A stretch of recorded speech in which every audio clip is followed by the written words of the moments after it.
Bonjour. Alors, Dr Menna, premièrement, quels sont les principaux messages adressés par le président Abdel Fattah el-Sisi concernant l'importance de participer aux élections législatives de 2025? En fait, le président Sisi a insisté sur l'importance de la participation des citoyens et sur le rôle de chacun dans la préservation du processus démocratique. Oui, certainement. Alors, comment l'État garantit-il que toute intégralité individuelle irrégularité individuelle soit immédiatement détectée et traitée sans affecter les résultats finaux des élections législatives?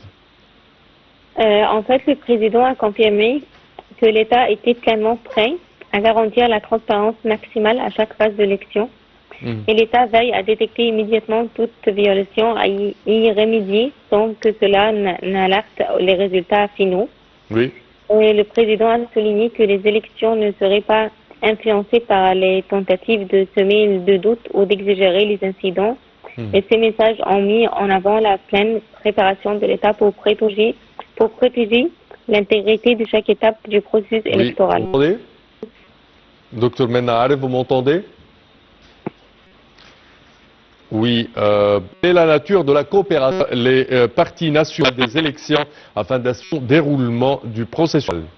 Oui, le président a confirmé que l'État garantir la transparence maximale à chaque phase d'élection et que quelques violences isolées n'affectent pas la transparence générale de l'ensemble du processus électoral parce que l'État veille à détecter immédiatement toute violation et à remédier sans que cela n'alerte les résultats finaux.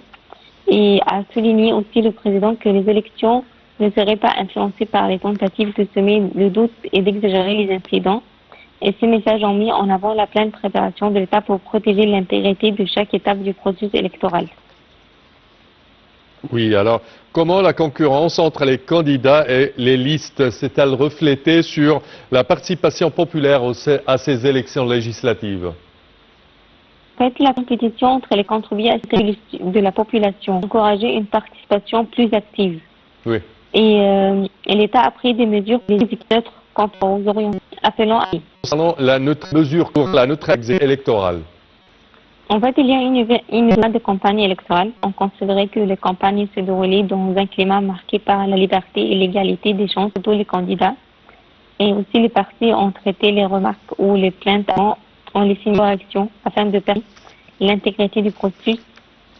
Et les partis s'attendent à ce que le Parlement à venir soutienne les réformes législatives et politiques pour renforcer le processus démocratique. Parfait, Dr Menna. Pour nos explications, merci.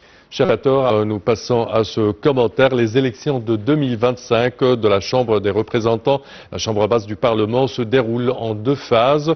La première phase concerne 14 gouvernorats, dont Alexandrie, Giza, Luxor, Aswan, la mer Rouge, etc. La deuxième phase couvre les 13 gouvernorats restants, y compris le Caire, Qalioubia, Dakhliya, Menoufiya, le Delta, le Sinaï et le reste. Alors voici pour plus de détails le calendrier et les modalités de ce scrutin. Voyons ensemble. Le scrutin a conduit